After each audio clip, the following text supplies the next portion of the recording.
আসসালামু আলাইকুম। কেমন আছেন বন্ধুগণ? আশা করি সবাই ভালো আছেন। আজকে আমার প্রথম ক্লাস প্লে উইথ আয়ান্স এর সাথে সকলকে জানাই স্বাগতম। ভাই বেশি ইন্ট্রোডাকশনের সময় নষ্ট করবো না, যেহেতু পড়তে আসছি পরে ডাইরেক্ট চলে যাব। তবে হ্যাঁ, এখানে বলা হয়েছে যে এখানে 20টা ভোকাবুলারি আছে, আমরা 20টা কমপ্লিট করবো। এভাবে আরো পরবর্তীতে আরো 4টা ক্লাস আসবে। টোটাল যখন 100টা ভোকাবুলারি হয়ে যাবে তখন আমরা কুইজ রাখবো। সেখানে আমরা 50টা কোয়েশ্চেন করব। কুইজটা খুব ইন্টারেস্টিং হবে। যেমন এখানে অনেক ধরনের কোয়েশ্চেন আসতে পারে। রেজাল্ট কেমন হবে তা ডিপেন্ড করে আপনাদের বলার উপর, অ্যান্সারিং উপর। তাহলে আসেন এখন আমরা শিখতে পারি। সো ফার, এখন পর্যন্ত। So far everything is going well. এখন পর্যন্ত সবকিছু ভালো চলছে। এখানে প্রতিটায় আপনারা একটা ভোকাবুলারি পাবেন, সাথে বাংলাও আছে। কিন্তু একটা দুইটা অথবা তিনটা করে এক্সাম্পলও দেওয়া আছে, যা সুবিধার্থে, যারা পরবর্তীতে ইউজ করতে পারেন ব্যক্তিগত প্রয়োজনে অথবা বোঝার ক্ষেত্রে যে এটা এভাবে ইউজ করলে এটার মিনিং এভাবে হয়। তো দ্বিতীয়ত বলা আছে যে অ্যাবলিশ অর্থাৎ বাতিল করা, সম্পূর্ণরূপে বিলুপ্ত করা। Example: the government decided to abolish the old tax system. সরকার পুরনো কর ব্যবস্থা বাতিল করার সিদ্ধান্ত নিয়েছে। তাহলে আমরা জানতে পারলাম অ্যাবলিশ অর্থ বাতিল করা, মানে এই অর্থে ব্যবহৃত হয়। হিন্ট অ্যাট, পরোক্ষভাবে ইঙ্গিত দেওয়া, প্রত্যক্ষভাবে না। পরোক্ষ হচ্ছে যে অন্য কিছু বলে বলা, আর প্রত্যক্ষ হচ্ছে সরাসরি ইঙ্গিত করা। তাহলে এক্সাম্পলটা হচ্ছে he hint at leaving the job, সে চাকরি ছেড়ে দেওয়ার ব্যাপারে পরোক্ষভাবে ইঙ্গিত দিল। মানে হয় না যে কথা কথে যে সামনে ঈদ, নাও আসতে পারি, সে সরাসরি বলে নাই যে আসবে না, সে বলল যে নাও আসতে পারি। 4 নম্বর, স্ক্যালেট, বৃদ্ধি পাওয়া, উত্তপ্ত হয়ে ওঠা, তীব্রতর হওয়া। এক্সাম্পলে আসি: if we don't take action now, আমরা যদি এখন কোনো পদক্ষেপ না নিই, দ্য সিচুয়েশন মাইট স্ক্যালেট, এই পরিস্থিতিটা আরো খারাপ হতে পারে অথবা তীব্রতর হতে পারে। মানে বিষয়টা অনেকটা নেগেটিভের দিকে ধাবিত হয়। The small argument escalated into a big fight, ছোটখাটো তর্ক বড় ঝগড়া পরিণত হলো। মানে ছোট্ট একটা আর্গুমেন্ট যেটা তীব্রতর হয়ে গেল ইন্টু এ বিগ ফাইট, মানে একটা বড় ফাইটে পরিণত হলো। 5 নম্বর, ইম্পার্শিয়ালিটি, নিরপেক্ষতা, মানে এই পক্ষ না ওই পক্ষ না, যেটা ন্যায্য সেটাই। এ জাজ must maintain ইম্পার্শিয়ালিটি in every case, একজন বিচারককে প্রতিটি মামলায় নিরপেক্ষতা বজায় রাখতে হবে। যেমন আমাদের শাসন ব্যবস্থায় কে কোন দল করুক, যে যেই পার্টি করুক, তবে যেটা সঠিক সেটাই রায় দেওয়া, ন্যায়ের পক্ষে কাজ করা, আর দোষীকে শাস্তির স্বরূপ দণ্ডিত করা। 6, সেজ, অবরোধ, ঘেরাও, ঘোলাটোপ, মানে ঘেরাটোপ। The army laid siege to the enemy fortress, সেনারা শত্রু দুর্গের উপর অবরোধ আরোপ করেছিল। অবরোধ, যেমন রাজনৈতিক কোনো কিছু হলেই এই অবরোধ সেই অবরোধ, মানে জায়গাটা বন্ধ করে দেওয়া, সেখানে জড়ো হওয়া, এই এমন সামথিং।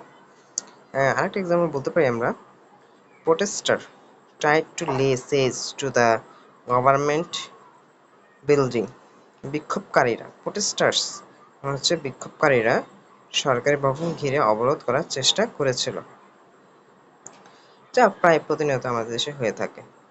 7, নিউট্রালিটি, নিরপেক্ষতা, ওই তো প্রায় ইম্পার্শিয়ালিটির একটা সিনোনিম।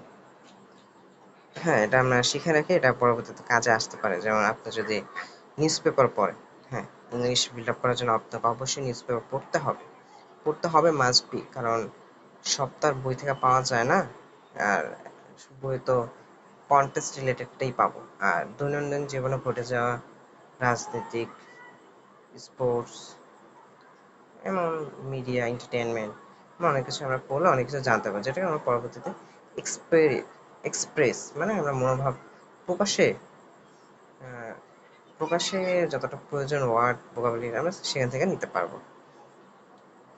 8, লেগিটিমাইজ, বৈধতা প্রদান করা, মানে আইনগত স্বীকৃতি দেওয়া। The government decided to legitimise the informal settlement, সরকার অনানুষ্ঠানিক বসতিগুলোকে বোঝা দেওয়ার সিদ্ধান্ত নিয়েছে। মানে কোনো কাজে বৈধতা প্রকাশ করা, মানে এটা আইনগতভাবে। Efforts are underway to legitimize the traditional medicine practices, পরম্পরাগত চিকিৎসা প্রণালীগুলিকে বোঝাতে করার প্রচেষ্টা চলছে। 9. ইনসেপ্ট, অদক্ষ, অযোগ্য, অক্ষম, নির্বোধ।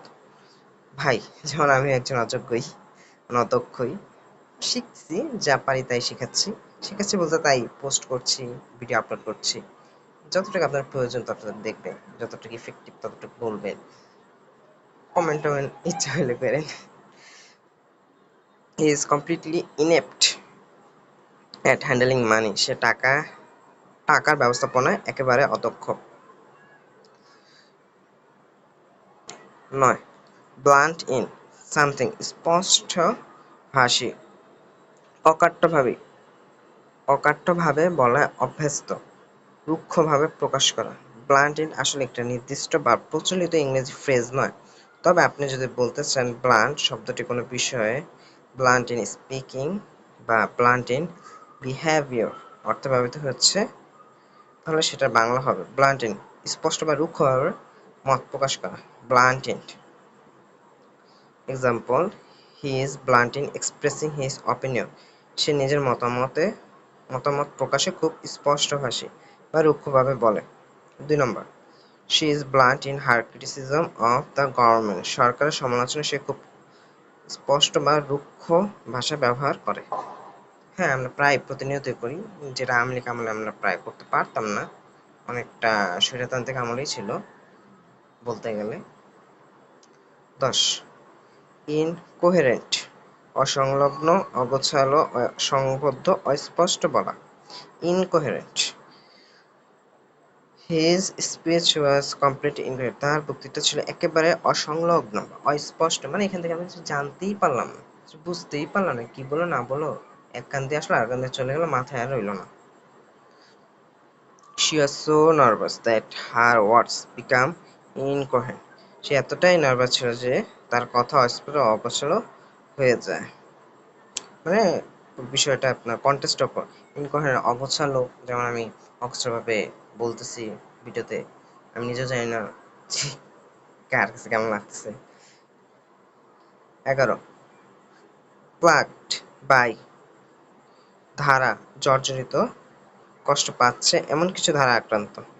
Example, the city is plagued by traffic jam, শহরটি যানজটে জর্জরিত, মানে কোনো কষ্ট, দুঃখ ধারা জর্জরিত। The area is plagued by frequent power cuts, এই এলাকায় ঘন ঘন লোডশেডিং এ ভোগান্তি চলছে, মানে কোনো কিছু ধারা আপনি নেগেটিভ বোঝায়, মানে কোনো ঠিক ধারণা ভুগতেছেন, কোনো কিছু দ্বারা আক্রান্ত সামথিং, তো এটা হলো প্লাগ বাই। 12. প্যাথেটিক শব্দটি বাংলা অর্থ করুণ, দুঃখজনক অথবা হাস্যকরভাবে দুর্বল, প্রসঙ্গ অনুযায়ী এর মানে বদলে যেতে পারে। মিনিং অফ প্যাথেটিক, করুণ, দুঃখজনক, যা দেখে সহানুভূতি জাগে, আপনাদের যদি জাগে তাহলে আর কি ভিডিওটা দেখে। দ্য ইনজিউর্ড পাপি লুকড প্যাথেটিক, এত ছোট কুকুরটি খুব করুণ দেখাচ্ছিল। হিজ এক্সকিউজ হচ্ছে অজুহাত, his excuse was so pathetic that no one believe him, তার অজুহাত এতটাই দুর্বল যে সে কেউ বিশ্বাসই করেনি তার কথাটাকে। দুর্বল, হাস্যকরভাবে দুর্বল, অকজে। তো এখানে আমরা অকজেও দেখতেছি 2 নম্বরে মিনিংয়ে। আচ্ছা, 13 নম্বরে আসা যাক। ডিপেন, গভীর করা, মানে আরো বাড়ানো, আরো তীব্রতর করে ফেলা। Heavy rain deepen the flood crisis, ভারী বৃষ্টি বন্যা পরিস্থিতি আরো তীব্রতর হয়ে উঠছে। The friendship deepen over time, সময়ের সঙ্গে সঙ্গে তার বন্ধুত্ব আরো গভীর হচ্ছে। হ্যাঁ, এভাবে বলা যায় যে সময়ের সাথে সাথে আমার থাকবেই, সামনে আগানো যায়। 14. লিন অন, ভর করা, হেলান দেওয়া। Lean on the wall to stand, সে দেয়ালে ভর দিয়ে দাঁড়ালো। অ্যানাদার ওয়ান কজ মানে আরেকটা কারণ হতে পারে মানসিক বা আর্থিকভাবে কারো উপর নির্ভর করা। লিন অন নির্ভর করা, he can lean on me during hard times, কষ্টের সময় তুমি আমার উপর ভরসা করতে পারো। মানে ওই যে রেলিয়ন বলি না, যে ডিপেন্ড অন, রেলিয়ন লিন অন। আর একটা হচ্ছে ভর দেওয়া, যেমন আর প্রায় ক্রমশ মানে আমি ভাত খাওয়ার পর আমার পাশে চেয়ার টেবিল থাকলে ভর দিয়ে উঠি। তো after eating breakfast I lean on the chair to stand, বলা যায়। 15 টিপিক্যালি সাধারণভাবে রীতিমতো প্রচলিতভাবে, Bangladesh is typically hot in April, বাংলাদেশে সাধারণত এপ্রিল মাসে গরম থাকে। হ্যাঁ, এখন তো মে মাস চলছে, বৃষ্টি হচ্ছে আবার গরমে পড়ছে, বোঝা যায় না কেমন। মিন্স শব্দটির বাংলা অর্থ নির্ভর করে এটি কোন প্রসঙ্গে ব্যবহৃত হচ্ছে তার উপর। এটি সাধারণত দুইভাবে ব্যবহৃত হয়। মিন্স ভার্ব সাথে ভার্ব, মানে যদি ফুডের ক্ষেত্রে ব্যবহৃত হয় মিন্স, তাহলে এটা হচ্ছে কুচি কুচি করা, মানে খাবার বা মাংস কুচি কুচি করা, কিমা করা। যেমন হোটেলে বা হোটেলে বা আমরা ফাস্ট ফুডে গেলে দেখি না যে কিমা করছে। She minced the meat to cook kebab, সে কাবাব রান্না করার জন্য মাংস কিমা করলো। মিন্স যদি স্পিকিং কেয়ারফুলির ক্ষেত্রে ব্যবহৃত হয়, ভার্ব হিসেবে কাজ করে, তখন সতর্কভাবে কথা বলা বা সরাসরি না বলে ঘুরিয়ে বলা। He didn't mince his words about the government, সে সরকারের ব্যাপারে একদম সরাসরি কথা বলেছে, মানে ঘুরা কথা বলে না, সরাসরি কথা। যেমন আমরা অনেকে ঘুরায় বলি না যে তোকে মারবো, হি means him to bit. Clinch শব্দটির বাংলা অর্থ নির্ভর করে এটি কোন প্রসঙ্গে ব্যবহৃত হচ্ছে তার উপর। এটি সাধারণত দুইটি মূল অর্থে ব্যবহৃত হয়। ক্লিঞ্চ চূড়ান্ত অর্জন বা নিশ্চিত করা কোনো কিছু চূড়ান্ত অর্জন, যেমন বাংলাদেশ ক্লিঞ্চ দ্য সিরিজ। আর একটা হচ্ছে আঁকড়ে ধরা বা জড়িয়ে ধরা।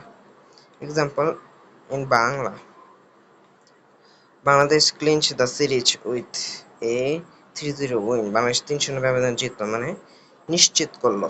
যে আমরা পত্রিকা দেখি না, বাংলাদেশ সিরিজটা নিশ্চিত করলো। They clinch the deal after long negotiations, দীর্ঘ আলোচনার পর তারা চুক্তিটি নিশ্চিত করে। জড়িয়ে ধরা, the fighter clinch in the final round, চূড়ান্ত রাউন্ডে লড়াকুরা একে অপরকে আঁকড়ে ধরে। সাইমালটেনিয়াসলি একযোগে বা একই সঙ্গে, the two leaders spoke simultaneously. Compete প্রতিযোগিতা করা বা প্রতিদ্বন্দ্বিতা করা, many student compete for government job, অনেক শিক্ষার্থী সরকারি চাকরির জন্য প্রতিযোগিতা করে।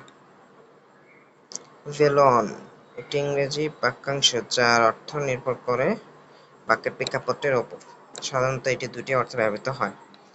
হাওয়া লাগান বা ফু দেওয়া, ব্লে অন ফু দেওয়া, বাঁশিতে আমরা ফু দিই না, ফু, বা গরম কোনো কাপের টি থাকলে ফু দেই। He blew on the hot tea to cool it, সে চায়ে ফু দিল ঠান্ডা করার জন্য। আর 2 নম্বরটা হচ্ছে যে কারো বিরুদ্ধে কথা বলা বা অভিযোগ করা। He blew on something, he blew on his friend to the police, সে তার বন্ধুর বিরুদ্ধে পুলিশের কাছে কি দিল, নালিশ দিল, সামথিং এমন আর কি। আচ্ছা এইটুকুই। হ্যাঁ, 20টা তো কমপ্লিট হয়ে গেল। আজ এইটুকুই। আগামী ক্লাসে বা আগামী ভিডিওতে দেখা যাক আমরা আরো নতুন 20টা নিয়ে আসবো। তো এইভাবে 20টা করে প্রায় 100টা যখন হবে, তখন আমরা একটা কুইজ রাখবো 50 মার্কের উপর। 50 মার্ক বলতে মানে দেখি আমাদের প্রিপারেশন কত, আমরা কতটুকু মনে রাখতে পারলাম, কত শিখলাম বা কতটুকু প্রয়োজন আসছে এগুলা।